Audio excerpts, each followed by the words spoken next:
Mtazamaji wa Bongo 5 Network, leo tukasema tuweze kukuletea exclusive makini zaidi na mtumishi wa Mungu Prophet IPM. Kama unavyojua mtumishi huyu wa Mungu amekuwa mwenye maono makubwa sana, kwa sababu mitandao ya kijamii inaeleza mengi juu yake. Ubunifu wake wa namna kuwasilisha maudhui mbalimbali ya kiroho kwa makundi tofauti tofauti yamekuwa ni ya kipekee sana. So tukasema tumtafute kwa heshima tuweze kuzungumza naye. Na hapa tupo kanisani kwake kabisa mapema hii. Habari yako mtumishi? Salama kabisa. Pole na majukumu. Nashukuru, heri ya mwaka mpya. Pamoja na mtumishi. Nashukuru sana. Mtumishi, labda mimi ningeanza tu kwa kusema kwamba nimekuwa nikikufuatilia muda mrefu, lakini pia nimewahi kushiriki baadhi ya makongamano yako kadhaa, lakini nimeshuhudia matokeo chanya. Labda mtumishi, kwa kuanzia hapa, kwa sababu ni mwaka mwingine 2026, umeplani nini kikubwa hususan katika vijana kwa ukubwa, kundi kubwa hili ambalo unalihudumia? Nilicho plani ni nataka kuandaa ibada kubwa ya kikao cha wanaume. Okay. So ni kitu ambacho ndio ninachokifikiria sasa hivi. Yaani hakuna tukio ninalolifikiria kichwani mwangu zaidi ya hiyo ibada ya kikao cha wanaume. Okay. Kwa hiyo nilichoandalia hasa mwaka huu tumepata neno la mwaka kwamba huu ni mwaka wa maamuzi magumu. Na mwanaume au vijana hawawezi kupiga hatua yoyote, au mwanadamu hawezi kupiga hatua yoyote kama hajafanya maamuzi magumu. Watu wote unaowaona duniani wamepiga hatua, waliamua kufanya maamuzi magumu. Kwa hiyo hayo maamuzi magumu kivipi ndio tutakutana sasa kwenye kikao cha wanaume, alafu tutaweka mambo sawa. Okay. Nimeshuhudia baadhi ya mastaa mbalimbali walikuwa wanashiriki katika ibada na makongamano makubwa haya ya wanaume ambao unaandaa hapa kanisani kwako. Masanja pia nilimuona siku moja alifika hapa. Wengine labda angetaka kujua kwamba kwa nini wanaume sana sana? Kuna nini kwa wanaume? Kwa nini sio wanawake? Kwa sababu tunaonaga baadhi ya makanisa mengine sio kwa ubaya, lakini wanawake huaga wanafurika kwa wingi sana. Lakini kwako wanaume ni wengi. Kwa nini hivi? La kwanza, mimi nilikuwaga naumia ukirusha video au klipu, watu wana comment, mnadanganya mama zetu, wanawake wamejaa hapo, mnadanganya. Ni kitu ambacho mimi nilikuwa sikipendi. Lakini cha pili, mwanaume ndiye mtu wa kwanza kuumbwa na Mwenyezi Mungu according na vitabu vya dini. Then baadaye akafuatia mwanamke, akapewa usingizi Adamu, ubavu katoka, story ni ndefu inafahamika. Kwa mwanaume ndo mtu wa kwanza aliyekuwa na mahusiano na Mungu kabla hata ya mwanamke. Mwanaume ndo alikuwa wa kwanza kuwa na mahusiano na Mungu. Sasa kwa nini huyu mwanaume asimwamini Mungu? Kwa nini huyu mwanaume ameharibu mahusiano yake kati yake na Mungu? So mimi ni kitu ambacho nilikuwa nakiangalia kwa upana. Kwa nini lisiwezekane hili? Kwa hiyo nikaamua tu kuwa mkweli. Yani sikutaka kuingia katika zile njia. Unajua mwanaume hataki uongo. Yani ili umvune mwanaume, mwambie ukweli. Ukianza uongo tu basi anakukimbia. Wanaume wanataka vitu vilivyo nyooka. Mwanaume hataki mambo ya hisia. Sijui mwambie pokea gari, atakuuliza nalipokea gari kutoka wapi? Pokea nyumba katika jina la Yesu, atakuuliza nyumba kivipi? Sababu anajua asiyefanya kazi asile. Lazima mwage jasho ili upate kitu. Kwa hiyo mimi nafundisha haya mafundisho na wanayafanyia matendo, wanaona matokeo. Wengi wanaona matokeo. Kwa hiyo hiko ndo ambacho kinanifanya mimi ni bezi zaidi na wanaume, kwa sababu na sasa wamenipa cheo kwamba ni mwenyekiti wa wanaume. Kwa hiyo lazima nihakikishe kwamba kile ambacho wameniamini nacho naendelea kukifanya ili niendelee kuweka trust kwao. Okay. Mtumishi, una historia nyingi sana za hapa na pale, lakini pia umepitia mengi makubwa mpaka ulipofika kwenye hatua hii kubwa. Nilikuwa nataka kufahamu kwamba unaweza vipi kuwa unaongea lugha ya Kiarabu akati wewe ni mtumishi wa kiroho hususan katika dini hii ya Kristo. Lakini pia tulishuhudia tukio kubwa ambalo Tajiri Lugumi aliliandaa pale kwenye maeneo yake pale, akaalika baadhi ya watu mbalimbali kumu na wewe. Lakini ulivyopewa kipaza sauti kwa ajili ya kuomba, ukasoma maneno ya Kiarabu. Sijui naweza ngaka labda ni dua, lakini yalikuwa ni maneno ya Kiarabu alikuwa anasikika pale. Labda utuambie mtumishi, uliwezaje kufanya vile na kwa nini ilikuwa vile? Mimi story yangu nafikiri inafahamika. I was a Muslim. So by the grace of God leo nimempokea Kristo. Kwa hiyo haikuwa ngumu sana mimi kusoma dua ile ya Kiislamu. Of course imeleta taharuki Kuna baadhi ya viongozi wa dini walinipigia simu kuni criticize, unajua, kuni condemn, kuniambia wewe unaenda huko, wewe ni mtu mkubwa. Nikamwambia mimi siwezi kuwa mkubwa kwa wanadamu. Mimi siwezi kuwa mkubwa, yani siwezi kuwa mkubwa. Yani nikikueleza leo jukumu nilokuwa nalo leo afu nimelikatisha kwa ajili yako, ungejua kweli mimi yani sitaki kuwa mkubwa, sitaki kutisha, sitaki kuogopeka.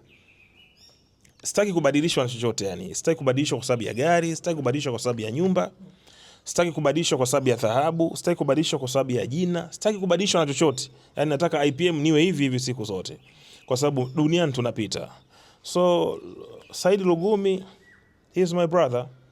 Alinikaribisha, ni mtu mwenye upendo, ni mtu mwenye utu, na ni mtu ambaye anaishi maisha yake. Kwa hiyo uwezo ukamchagulia kwamba mbona huyu ni mchungaji aje hapa na nini. Of course wako baadhi ya watu wali mshangaa, najua wamemshangaa wengi kwamba kwa nini, lakini ni moyo wake tu, unajua Mwenyezi Mungu ndo anaamua. Kwa hiyo akanialika kaenda, na ninachokipenda kutoka kwake ni ile kugusa yatima. Mimi sadaka yangu kubwa ni yatima. Mimi naamini katika yatima, yani siamini kwamba unaweza ukampa sadaka mchungaji yale anenepe tu alafu eti ndio ufanikiwe. Mimi naamini ukimsaidia yatima, Mungu aliye mbinguni lazima atakusaidia. Kwa hiyo nilivyoona na yeye anafanya vile, alafu ni mtu ambaye amefanikiwa na mafanikio makubwa, kwanza ilinishangaza kwa sababu watu wengi hawana huo muda. Yatima wameachwa, yatima wamesuswa. Hakuna naye wajali yatima. Kwa hiyo mimi kwangu yani nikapenda kwamba mtu amefanikiwa, angekuwa na uwezo wa kufanya vitu vyake vingine. Tumeshuhudia jenga hoteli 5 wadhifa wa 5 star ili tu walale yatima. Hicho kitu kwangu mimi nakwambia ukweli sio jambo dogo, ni jambo zito sana. Zito mno. Yani naweza nikaliongelea hata kwa Mungu kama nitafika, naambia Mungu, bwana huyu jamaa huyo unajenga hoteli kwa ajili ya watoto yatima walale. Sio jambo jepesi. Kwa hiyo watu kama wale ni wa kuombea dua. Kwa hiyo mimi alinikaribisha, kaenda pale. Hasa nilipofika pale kulikuwa na maostazi pale na mashekhe nini. Bwana soma. Mimi nikawa na wakatalia kabisa, mbia hapana bwana. Mwisho wa siku sasa bwana ongea chochote. Sasa ndaongea nini pale? Basi nikaanza rabbana atina fid dunya hasana. Ile ni dua tu, kumuomba kwa ujira Mwenyezi Mungu. Okay. Dua haina udini, dua ni dua. Tunamwomba Mwenyezi Mungu. Qul huwallahu ahad Allahu samad. Mungu ni mmoja bwana, si ndio? Aliyetuumba sisi sote. Kwa mimi IPM naamini Mungu wetu ni mmoja. Hayo mambo ya wewe ni dini hii, ni dini hii, haya ni mambo ya dunia ambayo nikiongea sana naweza nikawavuruga, sababu bado sieleweki mpaka sasa. Yani mpaka hatua hii kuna watu wanielewi. Kuna vitu vingine nikiviongea nahisi kutoeleweka zaidi. Mimi siamini kuna Mungu wa Waislamu na Mungu wa Kristo. Mimi imani yangu, mimi siamini hivyo. Mimi naamini kuna Mungu huyu mmoja tu aliyetuumba sisi sote, ila sasa ni uelewa. Yani swala ni uelewa na mapokeo. Ndio wewe unasema mimi na Mungu wa 4, huyu Mungu 6, huyu Mungu 7, hivyo. Sasa kwa sababu Tanzania ni taifa huru, kila mmoja ana haki ya kuabudu na kuamini anachokiamini, basi tunawaachia watu. Okay. Lakini mimi nimesoma dua pale baada ya kukaribishwa, na dua ilikuwa nzuri, ikapendwa na brother akapenda pia Said. So na Mwenyezi Mungu na mimi amependa. Okay. Yes. Watumishi ni wengi sana wa kiroho, lakini upekee wa Said Lugumi kukita pale ulikuwa ni tofauti sana. Wengi kwenye komenti wakasema si hapa lazima mtumishi atakuwa ameokota hapa. Vipi kwa hawa wanaosema masuala ya maokoto kwa Said Lugumi? Sasa kwani kuna dhambi gani yeye akinipatia chochote? Hamna dhambi.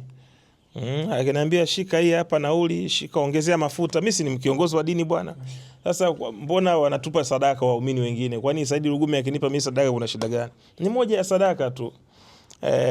Kama atakuwa amenipa bwana ya mafuta hii, basi napokea. Nitashindwa kupokea bwana wakati amenipatia. Okay. Napokea tu. Sasa mtumishi. Tuko na mtumishi IPM. Mambo ni mengi sana kuzungumza. Ni mtumishi wa kiroho wa kipekee sana. Mambo yake ni ya tofauti, na tuna kundi kubwa la wanaume hususani sisi na wengine kadha kwa tunafurika sana maeneo haya kwa ajili ya kuweza kupata maneno ya kiroho. Mtumishi, ibada ya juzi naona ilikuwa ni ibada kubwa sana. Lakini pia muonekano wako madhabahuni ulikuwa ni wa tofauti. Sijajua kwa ilikuwa vile. Hebu tupitishe mtumishi, kwa ambaye anatazama hapa, utueleze sababu za kindaki kwa nini uliamua kuvaa vile, lakini pia kwa nini uliamua kuwasilisha vile? Alafu bwana, ile ibada bwana nilisahau kuimba bwana, nyimbo yangu ni pendwa. Haya tetema, mama tetema, ipwa tipwa tetema, mama tetema. So mimi tipwa tipwa yani. Nilisahau kuimba nyimbo ya Rayvanny. So ni moja ya kijana ninayempenda sana, mkubali sana Rayvanny. Okay. Kwa nini unamkubali sana Rayvanny mtumishi? Ana kiburi. Lakini wengine hao sijakutana nao. Yeye ambaye nimemsogelea. Mimi nawasiliana na wasanii wengi sana. Akina MB Dogi nawasiliana na wasanii wengi sana. Lakini Rayvanny ana kiburi. Yani ni mtu mwenye moyo anaheshimu watumishi wa Mungu. Labda nitumie hilo neno.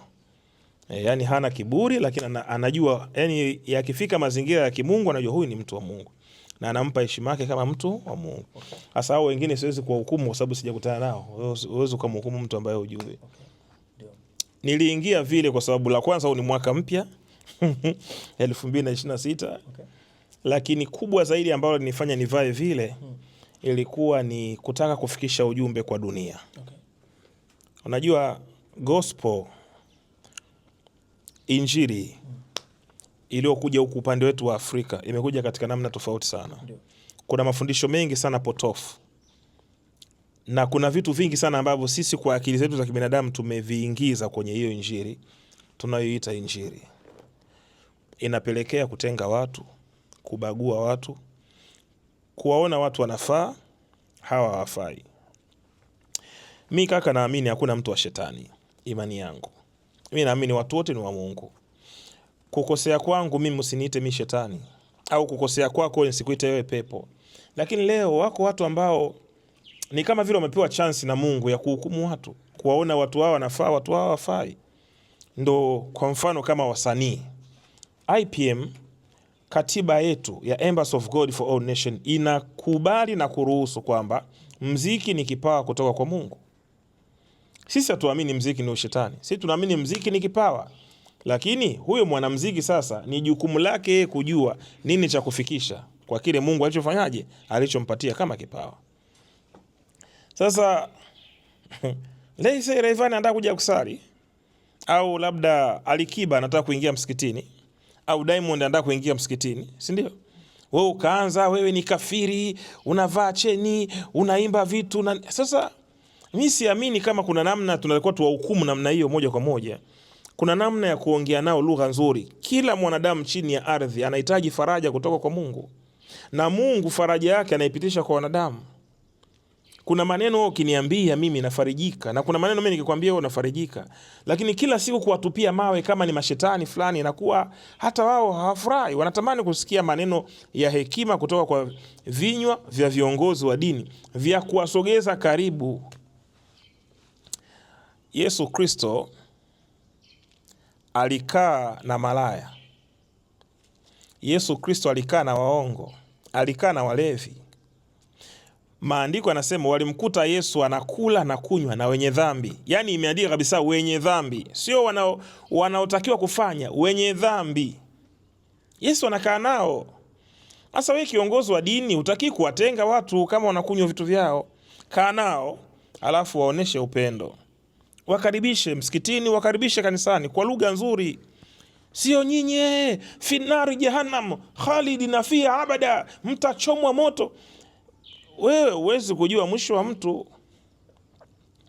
Lakini ukiongea naye kwa lugha nzuri inakuwa ni easy hata kukusikiliza. Kuna polisi wana rasta kaka. Kwa nini anaruhusiwa kufuga rasta? Na anaruhusiwa kufuga rasta ili afike kwa rasta kwa ajili ya kutafuta information fulani. Kuna usalama wa taifa, wanauza mahindi. Inabidi auze mahindi kutokana na hiyo location aliyopo ili apate taarifa fulani. Kuna sisi viongozi wa dini sometimes inabidi tukubali kubadilika katika mazingira fulani kuwafikia watu na badala ya kuwatenga. Mtume Muhammad sallallahu alaihi wasallam alisema alikuwa na maswahaba zake, moja ya maswahaba zake wako waliokuwa walevi kabisa, wanakunywa pombe. Siku moja Mtume Muhammad sallallahu alaihi wasallam mtu akakojoa kwenye msikiti. Mkojo kabisa msikitini. Msikiti wa Mtume, sio msikiti wa mtoro wala wa kichangani, msikiti wa Mtume. Mtume Muhammad sallallahu alaihi wasallam mwenyewe mwamba, mtu kakojoa. Maswahaba wakasema ya Rasulullah, huyu anafanya nini? Watu wakataka kutoa mapanga pale wamkate kichwa, ambia Mtume hawezi kani. Unajua maswahaba wa Mtume walikuwa ni watu wa vita, kazi ya vifua hivi. Watu miamba kabisa, wanataka kupambana kumkata, ambia hapana, inna Allaha masabirina, kila mwenye subira yuko pamoja na Mwenyezi Mungu. Subira sawa Rasulullah, lakini hawezi kufanya mbele yako ndani ya msikiti, ambia hapana. Akaanza kuwafundisha sasa, ambia wewe, anawanyoshia mkono wale waliokuwa walevi, kaambia wewe si ni sahaba wangu? Ndio. Wewe si ni msaidizi wangu? Nyinyi si mlikuwa walevi? Tena wewe mwingine, wewe bado hujaacha vizuri wewe. Maana wako maswahaba wa Mtume walikuwa bado hawajaacha moja kwa moja, wako wale ambao walikuwa bado hawajaacha. Kaambia wewe si nimekuvumilia bwana? Ndio bwana. Na wewe si nimekuvumilia bwana? Ndio. Basi huyu unaweza leo ukamuua, utapata nini? Lakini ukimwacha huyu, Allah subhanahu wa ta'ala ya al-jalal wal ikram ana uwezo wa kumsaidia kesho akawa Muislamu safi, au akazaa mtoto akawa Muislamu safi. Mwacheni. Ukimzuia utakuwa umemuua kibofya, hataweza kuzaa. Kwa hiyo akaruhusiwa yule jamaa, akaachiwa, akafanyaje? Akaondoka. Ndiyo kikapatikana kisa, mtu akikojoa maji yafanyaje? Yasafishwe. Yani sehemu ambayo ili udhu upatikane inabidi maji yafanyaje? Yatumike. Kisa cha udhu kikaanzia hapo. Yote ni subira, kuvumilia watu. Huwezi kuwa kiongozi wa dini usivumilia watu. Ili uwe kiongozi wa dini lazima uweze kuvumilia watu katika makosa yao, katika madhaifu yao. Kwa hiyo hawa wasanii wanaweza wakakosea kweli. Rayvanny anaweza kukosea, Diamond Platinum anaweza kukosea, Alikiba anaweza kukosea, si ndio? Darasa anaweza kukosea, FDQ anaweza kukosea, AY anaweza kukosea, Mwana FA anaweza kukosea, msanii yote anaweza kukosea, si ndio? Lakini sisi tuna uvumilivu vipi na wao? Au lini tumewaita katika lugha nzuri? Bwana, mtu fulani nakuita mimi kama shehe fulani, nakuita njoo ofisini kwangu. Anafikia hata kataa, bwana shehe ameniita bwana. Anafika bana hivi na hivi na hivi na hivi, piga sana ile yale mambo ya panua, weka kidogo ile kidogo, punguza ukali wa maneno ule, unamshauri vizuri, lakini usiache kuswali. Mwenyezi Mungu ndo anayebadilisha mtu, sio mtu anaweza kumbadilisha mtu. Kwa hiyo mimi nimekuja na hiyo slogan, au niliamua kuingia vile, lengo tusiwahukumu watu kwa mionekano yao, tusiwahukumu watu kwa mavazi yao, tusiwahukumu watu kwa kukosea. Watu wanabadilika na Mungu ndiye anayewabadilisha. Tuwavumilie. Mimi nina vijana wengi humu ndani walikuwa wanavuta bange, yani ile to the maximum. Vijana wengi walikuwa nakaba humu ndani, lakini wamesikiliza mafundisho yangu, leo wamechange, wamekuwa vijana wazuri. Fanya kazi kwa bidii, pambana, unategemewa. Hivi naongea nao, mtu mwanangu, mimi nategemewa bwana, niache mambo ya kijinga. Mwambie juzi nimerusha clip yangu, kaambia kwepa kwenda jela. Sefasa mimi nilikuwa naenda jela kabisa, yani nilivyosikia clip yako ile, mimi nimeacha ujinga bwana. Kumbe ana familia kule kijijini namtegemea. Kwa hiyo tunaweza tukaongea nao kwa lugha nzuri, wakaelewa, kuliko ni kuwaona kwamba wao ni kundi la motoni. Sasa tukishaweka kundi la motoni, maana yake wanaona wamegive up, ndio wanafanya ushenzi wote uliobakia sasa. Lakini tukiwasogeza karibu na tukawaambia Mungu bado ana chansi ya kuwabadilisha. Hivyo wewe unafikiri yule mwanamke kahaba, maandiko yanasema mwanamke alikuwa kahaba, Yesu akamgusa bega, kahaba. Manake maaskofu wanatakuwa hata wale wadada wanaojiuza wale waone wanafaa, wanadanga kweli, lakini bado kwa Mungu wanafaa. Mungu si anayetoa pumzi? Mbona anawapa pumzi? Ar-Rahmani Ar-Rahim, mbona anawakarimu tu? Mbona anawajalia, anawapa riziki? Basi Mwenyezi Mungu ndo anatakuwa yeye mkatili basi, kwamba huyu kadanga jana kalana na wanaume 7 amuue. Huyu katapeli amuue, huyu kafanya. Mbona sisi tunakosea mambo mengi sana? Hata sisi viongozi wa dini kuna wakati tunazingua. Unakosea kama mwanadamu na unakwenda mbele ya magoti unamwambia Mwenyezi Mungu nisamee, na anakukubalia, maisha yanaendelea. Hasa kwa nini sisi tujione perfect afu tunao waongoza wakikosea tuwaone hawafai? Kwa hiyo mimi najaribu kuionyesha jamii, au nilivaa vile kuionyesha jamii kwa bado tuna uwezo wa kuwakusanya watu, tukakaa nao, tukala nao. Dini ni upendo, dini sio kutengana. Okay. Dini ni upendo, dini sio kutengana. Attention ni kubwa sana kwenye mitandao ya kijamii mtumishi. Vikao vya wanaume vimefanyika sana hapa. Tupe matunda kwa mtu ambaye anasikiliza hapa. Matunda yamekuaje? Mapokeo vipi? Maendeleo yao, lakini pia uchumi wao kwa wale ambao walikuwa wako kawaida kabisa. Sasa kuwaongelea watu inaweza kuonekana kama unapanga maneno na nini. Mimi nafikiri watu waje tu kwenye kikao cha wanaume, watasikia wao wenyewe, kwa sababu mimi nina vijana wengi sana kutoka Geita wamejenga nyumba. Kuna mmoja juzi kati alikuja hapa na miaka 23 kajenga nyumba 4, mpaka anaulizwa wewe umeenda wapi? Yani vijana wenzie wanamuuliza umeenda kwa mganga yupi? Umeona bwana, kwa sababu mimi ukiangalia ibada zangu, kuna mwaka jana niliwaambia lazima ununue shamba. So vijana zaidi ya 40 wamenunua mashamba, zaidi ya 40, kwa sababu neno langu nikilitoa linakuwa kama sheria kwao, kwamba baba amesema tunatakiwa tununue mashamba. Sasa maendeleo yako mengi ambayo watu wameyafanya, na mimi nafuatiliwa na watu wengi sehemu tofauti. Kwa hiyo nikianza kumuongelea kila mmoja ndasema uongo, ila watu waamini tu kwamba hakuna uongo usiodumu. Kila tunachokiongea kama ni cha kweli kitadumu. Unavyoona wanaume wanazidi kunikimbilia ni kwa sababu nawaambia tu kweli. Hakuna cha special ambacho ninacho labda cha kuwalagai. Huwezi kumdanganya mwanaume kaka. Mwanaume unamdanganyaje? Yaani unampangaje mwanaume hadi umdanganye? Wakati mwingine wao ndio long time town kabla yako wamekupokea, afu unawapangaje? Kwa hiyo wanakusikiliza, wanakupima unachokisema, wanasema Wagiriki wanameasure, wanalinganisha. Hapana. Kwa mtumishi sasa kikao ni lini? Kwamba anasikiliza hapa. Kikao ni mwezi wa 4. Tarehe tumeificha kwa sababu bado tunamwomba Mungu. Ila kikao cha wanaume 2026 ni mwezi wa 4. Na kitafanyika hapa. Kitafanyika Dar es Salaam. Ukumbi bado sijasema kwa sababu bado tunasali, ila wajiandae. Safari hakuna mchezo. Vazi letu ni lile. Safari tunapiga suti nyeusi, full suti nyeusi, shati jeupe na tai nyekundu. Ukija na nguo ya njano tunaishia nje ukumbi.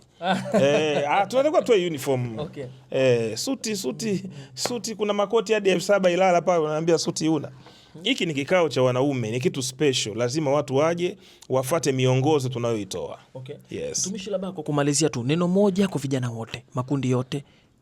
Neno moja tu kama mtumishi kuhusiana na mwaka 2026, lakini pia na kujituma zaidi.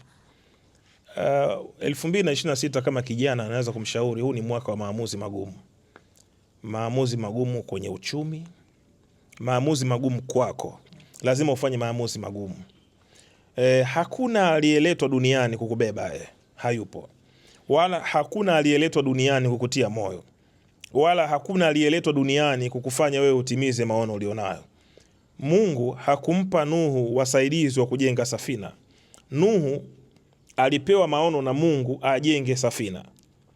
Wewe kijana au mwanaume unanifuatilia sasa hivi, wewe unayo safina yako ambayo unatakiwa uijenge hapa duniani. Na Mungu ndo aliyeweka maono ndani yako. Aliyeianzisha safari ataitimiza. Acha kulia. Ni aibu kwenda kwa mwanaume kulia juu ya mwanaume mwenzio. Hakuna anayekufurahia wewe. Wewe una majukumu kibao. Wewe ni kichwa cha treni. Una trailer nyuma inayokusubiria.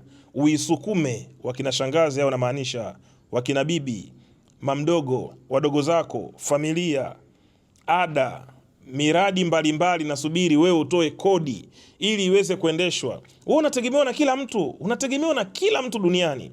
Bila kusimama utaaibika. Asiyefaa leo anaweza akafaa kesho. Usikubali wewe kuwa kesho. Anza sasa. Maamuzi magumu kivipi? Amka hapo ulipo. Kapambane, usiache hela. Weka joho pembeni. Acha ustaa. Elimu bila maisha ni utumwa, unaumia mara mbili. Ulisoma na hujafanikiwa. Unajisikiaje darasa la 7 akikutuma na wewe una degree? Wewe unaumia mara 7. Kwa ni vizuri uwe na elimu na uwe na maisha pia. Maisha ndo elimu yenyewe. Asante. Paka hapo hatuna la ziada. Mimi ni Hilary kutoka Bongo 5 Network, alikuwa mtumishi IPM. Hapa ni HQ, makao makuu ya kanisa. Asante.